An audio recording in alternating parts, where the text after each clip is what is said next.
우리는 멋진 여행을 함께하고 있지만 결국 각자의 궤도를 그리는 고독한 금속 덩어리에 지나지 않는다는 사실을 알아요. 두 개의 위성이 그리는 궤도가 우연히 겹칠 때 우리는 이렇게 얼굴을 마주 볼 수 있고 어쩌면 마음을 풀어 합칠 수도 있겠죠.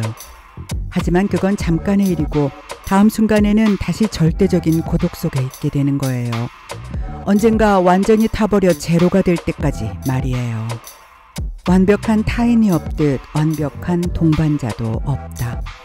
결국 사람은 누군가와 함께 그 길을 나란히 할 수는 있지만 그 길을 걸어야 하는 것은 결국 자기 혼자인 것이다.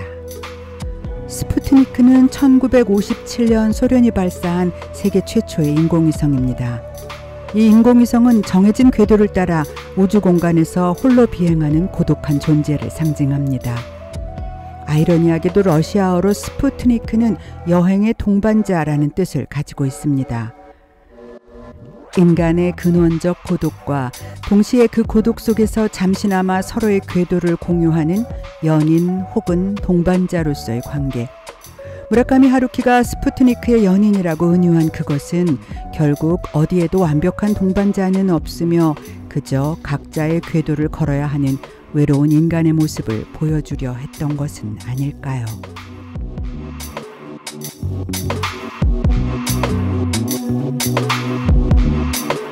이 소설의 화자이자 초등학교 교사인 나는 작가 지망생인 스미레를 오랫동안 사랑합니다.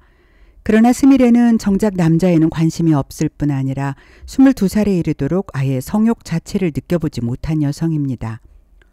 그저 말이 잘 통하고 늘 자신의 이야기를 들어주는 나를 절친한 친구로 대할 뿐입니다. 서로에게 소중한 정신적 동반자 관계이지요. 그러던 스미레가 어느 날 17살 연상의 뮤를 만나 열정적인 사랑의 감정에 빠지게 됩니다. 스미레가 사랑하게 된 연상의 여성 사업가 뮤의 존재는 스미레에게 단순한 동성애적 파트너로서가 아니라 그녀가 체험하는 또 다른 자아를 찾는 여행의 동반자이자 잃어버린 과거의 어느 순간을 찾아 나서는 낯선 국면으로 다가옵니다. 인공위성인 스푸트니크처럼 서로를 향해 궤도를 돌지만 결국 각자의 궤도에 갇힌 고독한 존재로서 자신의 모습을 확인해 나가는 이 세 명의 주인공들. 그리고 환상과도 같은 묘의 비현실적인 경험을 통해 작가는 내면에 자리 잡은 두 개의 자아, 자신이 아닌 전혀 다른 세계로 들어가는 인간 실존의 탐구와 그것에 반대되는 현실 세계의 상실과 부재의 의미에 대해 써내려가고 있습니다.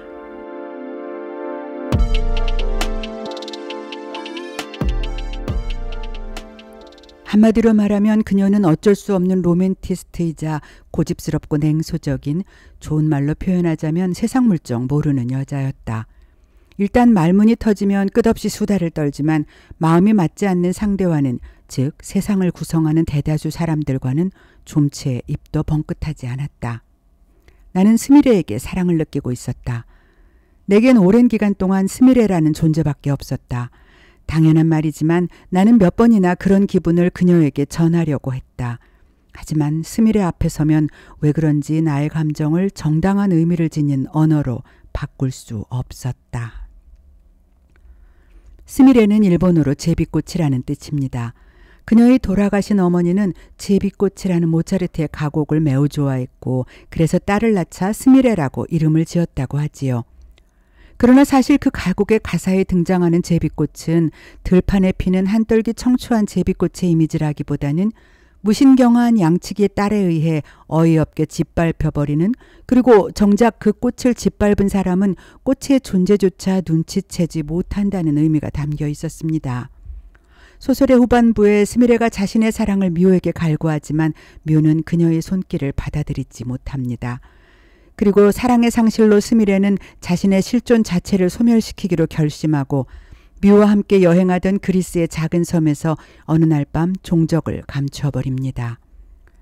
제비꽃이 양치기의 딸이 자신을 꺾어 가슴에 안아주기를 열망하지만 그 소녀는 제비꽃을 보지도 못하고 무심코 밟아버린다는 가곡의 내용.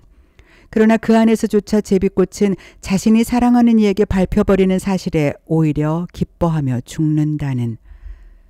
그 역설적인 내용이 스미레의 소멸과 상실로 표현되면서 작가는 작품 전체를 결국은 고독할 수밖에 없는 궤도 위의 외로운 인공위성과 같은 인간의 모습으로 몰고 가는 것이지요.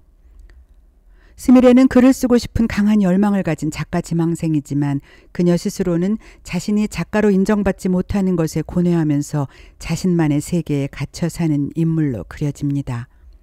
그러다가 운명적으로 뮤를 만나고 난 후 세련되고 아름다운 여성 사업가인 뮤의 비서로 일하게 되면서 오히려 글을 쓰는 일에는 더 이상 몰입하지 못합니다.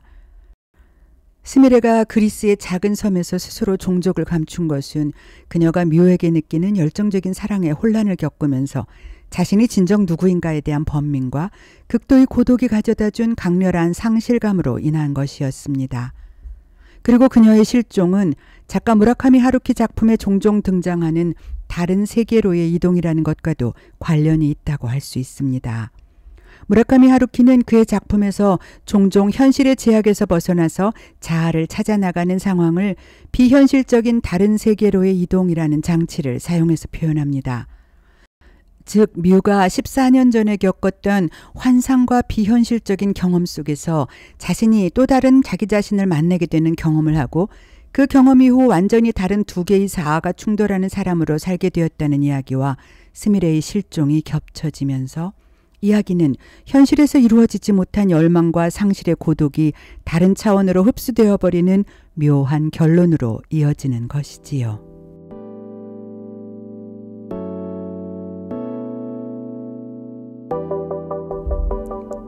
뮤는 인정받는 피아니스트였던 14년 전 어느 날 환상적이기도 하고 비현실적이기도 한 하나의 사건을 겪습니다. 14년 전 어느 날 스위스에서 마감 시간이 가까워진 놀이공원의 대관람차를 탄 뮤는 직원의 실수로 고공에 매달린 관람차 안에서 밤새 갇혀있게 됩니다. 그 관람차 안에서 뮤는 자신의 방 불 켜진 실내에서 자신을 따라다니던 한 남자가 자기 자신을 치욕스럽게 범하는 모습을 바라봅니다. 너무나 충격적이었던 그날의 기억을 뮤는 이렇게 말합니다. 나는 이곳에서 나의 방을 쌍안경으로 보고 있다. 그 방 안에는 나 자신이 있다. 몇 번이나 쌍안경에 초점을 맞추어 보았지만 아무리 보아도 그건 나 자신이었다. 도대체 무슨 일이 일어나고 있는 것인가? 나는 그 이상한 전경으로부터 눈을 뗄 수 없었다. 기분이 매우 나빴다. 모든 것이 중세의 어떤 종류의 우화 그림처럼 그로테스크하게 과장되고 악의에 가득 차 있는 느낌이 들었다. 그리고 그날의 일에 대해 스미레에게 힘들게 말합니다. 기억나지 않는다고 뮤는 말한다. 그녀는 두 손으로 얼굴을 감싸고 조용히 말한다. 내가 알고 있는 것은 그것이 엄청나게 무서운 일이었다는 것뿐이야.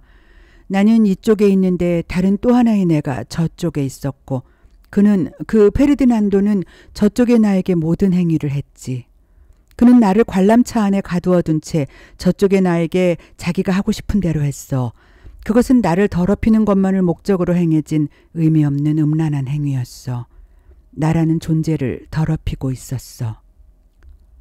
정신을 차려보니 온몸에 상처가 나고 블라우스는 피로 더럽혀진 채 병원 침대에 누워 있었다고 뮤는 말합니다.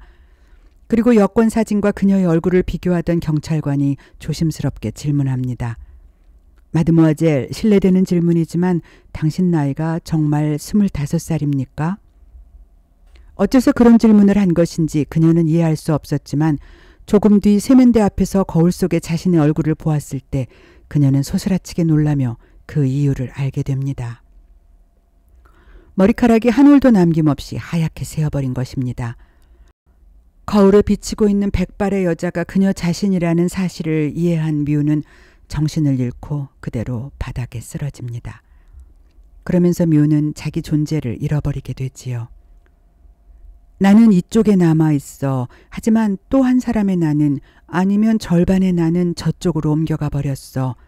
내 검은 머리카락과 내 성욕과 생리와 배란과 그리고 살아가기 위한 의지 같은 것을 가진 채 그리고 그 나머지 절반이 여기에 있는 거야.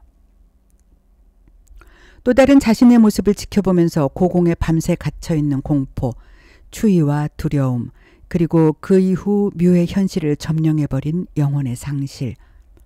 그 비현실적인 경험은 뮤가 겪은 기억하고 싶지 않은 어떤 트라우마에 대한 회피성 기억일 수도 있을 것이고 자기 자신을 현실로부터 분리시켜 통증의 자아와 현실의 자아를 다른 차원의 것이라고 생각하고 싶은 의식의 발현일 수도 있을 겁니다.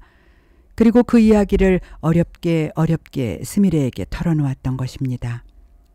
스미레는 그런 뮤의 결핍과 고독을 이해하고 다른 세계 안에 있는 그녀조차 사랑하려고 했지만 뮤의 분리된 자아의 경험은 스미레의 손길을 받아들이지 못합니다. 내 마음이 아무리 그렇게 느껴도 내 몸은 그녀를 거부하고 있었어요. 스미레를 받아들이려 하지 않았죠.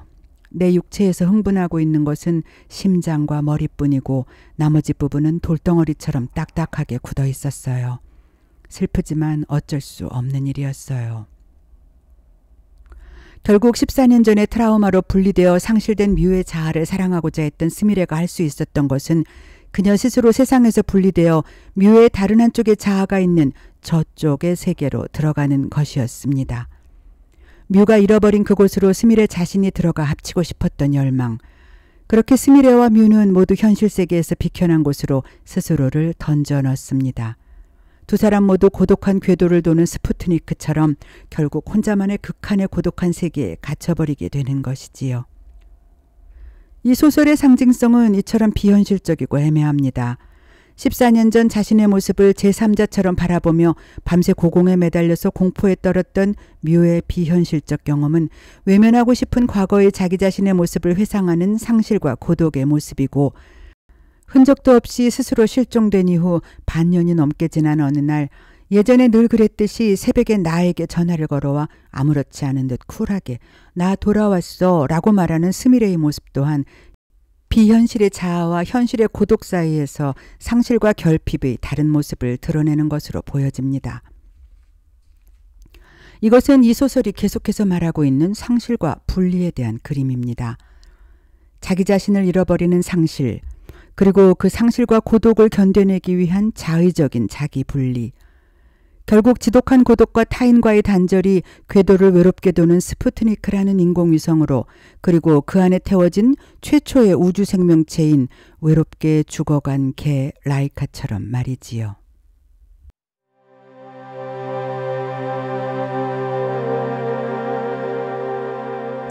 이 소설에서 등장하는 3명의 등장인물은 모두 상실의 아픔을 겪습니다.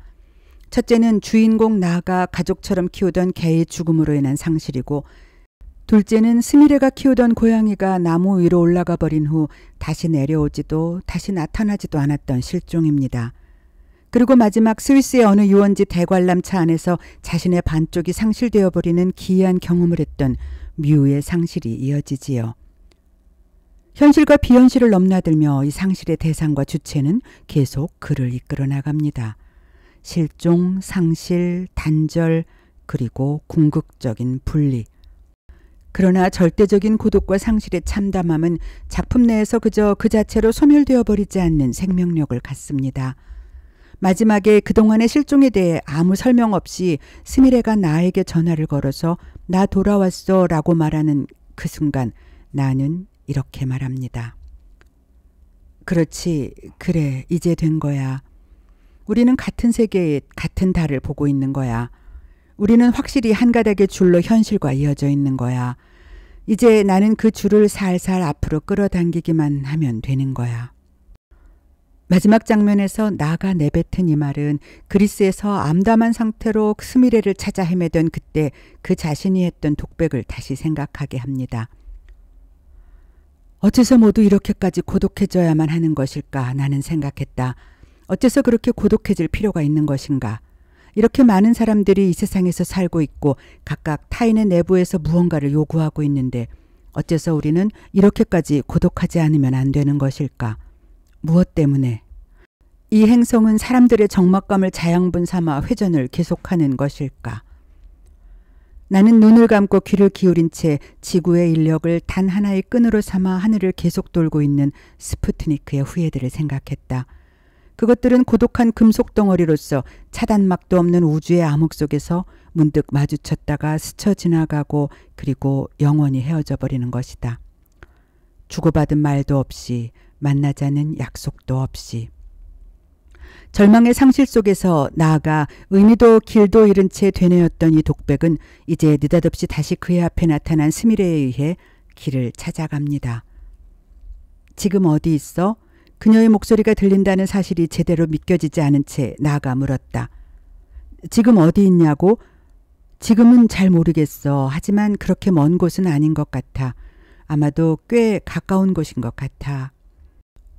마중 나갈게. 네가 무척 보고 싶었어. 나아가 말했다. 나도 당신이 무척 보고 싶었어. 그녀가 말했다. 당신과 만나지 못하게 되고 나서야 제대로 알게 됐어. 행성이 눈치껏 일렬로 늘어서 준 것처럼 분명하게 이해할 수 있었어. 내게는 당신이 정말 필요하다는 걸. 당신이 나 자신이고 내가 당신 자신이라는 걸. 여기로 마중 나와줘.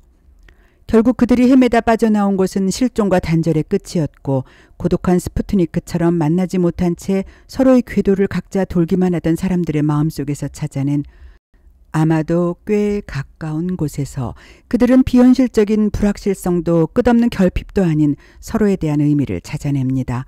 상실이 회복되면서 비로소 서로의 실종이 치유되는 그 순간 그들이 찾아낸 것은 참된 사랑과 구원의 안식이었을 것입니다.